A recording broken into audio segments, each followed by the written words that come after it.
Okay, before we get going, I just want to show you a few things. So, in theory, I believe these are the actual OEM part numbers. So this is the rear sprocket. We're doing the front, but just for reference, the rear sprocket is supposed to be a 48 tooth sprocket. I chose not to change that for several reasons. Just I'd have to go to a smaller sprocket, and I believe that might make too much of a change in the lower gears. But anyways, just so you know, and then the original front sprocket, JTF 1594, it's a 15 tooth sprocket. And so what we're doing, I picked up this Sunstar sprocket. It's supposed to fit the XT250, but it's a 16 tooth sprocket. And I think it might, I'm really hoping this is going to be the little change I'm after. So that I get a little bit better top end and not a lot of impact on the lower gears. But it looks like it's a well-made sprocket.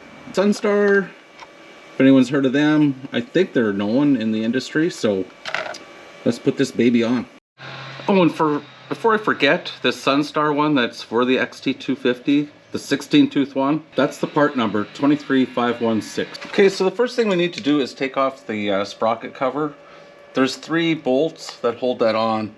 And just for fun, what I did, because I checked the manual, it says these are supposed to be tightened to 10 Newton meters. So I took my torque wrench out, set it up. I set it to 9 actually, and I want to see if they were tight enough. And you know what? These were a little bit loose. I don't know if they didn't tighten them properly to begin with, but they were too loose. Good idea to have one of these torque wrenches maybe, but I already sort of pre-loosened them, and I should just be able to take them out by hand now. So yeah, when I go to tighten these, show you how to do that properly. And I'm only going to tighten them to 9 because it felt good, and it was better than what it was, so I'm going to stick with that. I haven't had it off of this bike. Well, that's how you do it, I guess. Don't try to take it off, and it falls off. Okay, so here is the nut that we have to remove, and oddly, it's a 30 millimeter, which is kind of big. Doesn't come in standard socket sets, so you'll probably have to go buy one. Okay, I forgot. There's a locking washer on here that you have to bend out. Let me get a good look at this.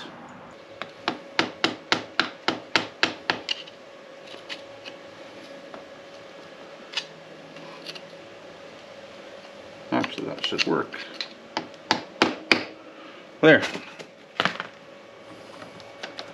There, now I can get the socket on all the way. Okay, so this nut is on at like 80 foot-pounds, so it could be difficult to get off.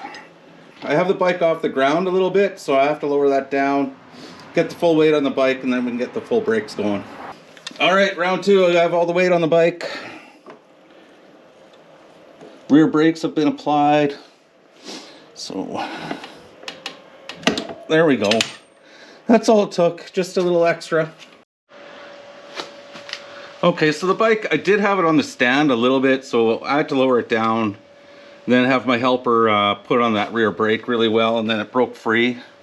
Yeah, and I haven't touched it, so now it just comes off by hand. So, silly me, when I first started, I forgot about the locking washer, which I'll show you. So this is what they look like. So your nut's gonna go on, and then this locking washer, then you end up bending the tabs up again. Whichever, you don't have to do both of them as long as you get one bent up. Holds that in place. And I'm really hoping that I have enough slack in my chain that I don't have to loosen the back of the chain off and everything, because it was getting near tightening time, so hopefully I can slide this off. Okay. Alright, so I checked into this. Everything's fine. Like everything lines up for measurement wise, and basically it's the Yamaha doing their thing. It's just like, it's like almost like a really super hard rubber. It's like it dampens things. Probably quietens down the chain maybe or something. But anyways, make sure you keep yours. It's pretty cool. Okay, so we need to loosen the rear chain here. 19 mil on this side for the nut. I have an adjustable over there. I'm not sure what size that is. It's some sort of weird size. It might be a 21 or something, but anyways, I don't know. One thing I'm going to do though, I'm going to mark where this is set right now. I did this on the other side already. And I think even though the sprocket's a little bit bigger, my chain was a little bit loose. So I have a feeling I might end up in the exact same place. So, you know, get your socket on here. So far my other side's not even turning, so. Probably when I go to tighten it, then I'll have to hold it, but this so far, yeah, it's loosened off. And so we want to go to a smaller number to loosen that chain off. Might need a hammer. Needs loosening some more. Oh, now the other side's turning. Yeah.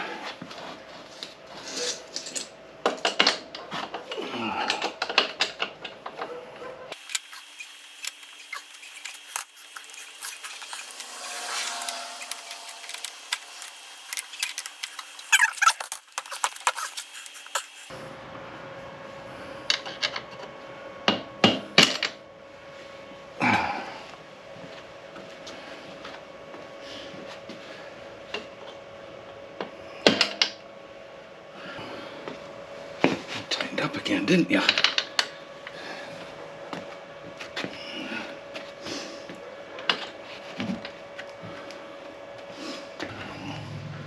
And that's all it took. But don't forget your lock washer. It's interesting, the lock washer also has the little spindling grooves in it there for the spindle. So make sure it's sitting down in there. This side goes in.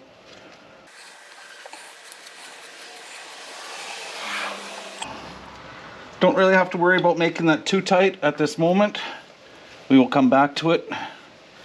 Gonna adjust the chain back to where it was.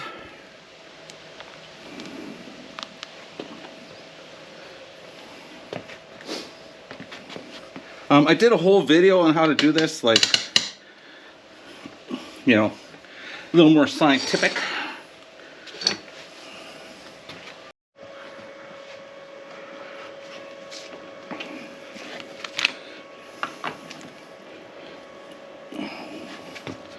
Okay, so 80 foot-pounds.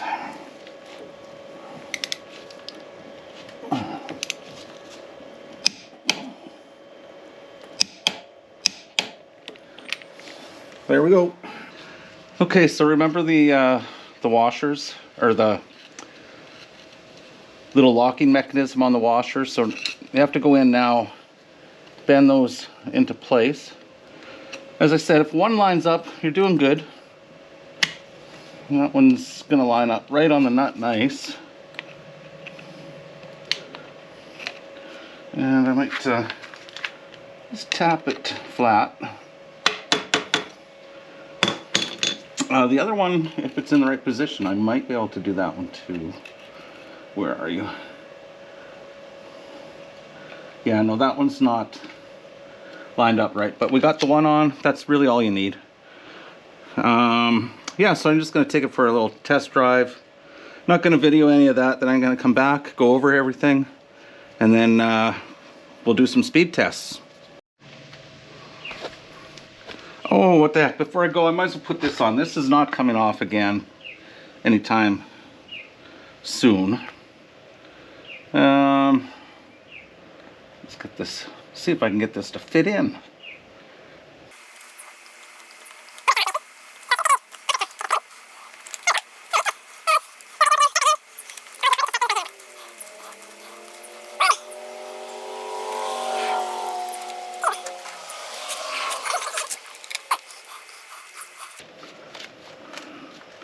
Okay, and this is the important part. Don't go all crazy tightening. I'm just going to tighten that one a bit. Come over here. Down here. I can see that guy, I can't see him.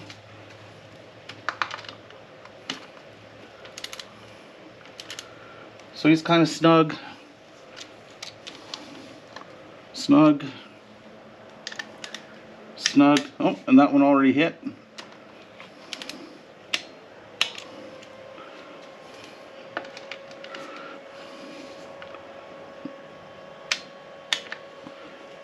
And I'm going to double check.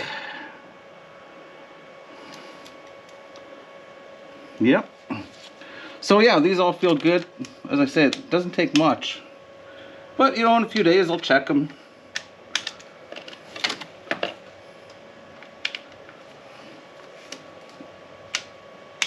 Yeah. Okay. Okay, so this chart is all based on being in 5th gear, but so I just need to add some notations here. What I found, you know, 1st gear, there's not a huge change. Really experienced drivers might notice it in some tactical issues, but it's all good. But what I really found the benefit here is if I'm driving around within, say, a city or something, it's like I have a spare gear. I don't have to... It always has been that in-between thing between 4th and 5th where you're not sure what gear to be in. But basically, now it's like I have an extra gear on the bike, so 3rd and 4th gear work really great in the city.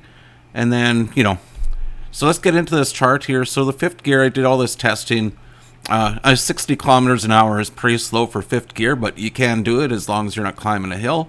And so the biggest difference is a 200 RPM drop with the front sprocket change.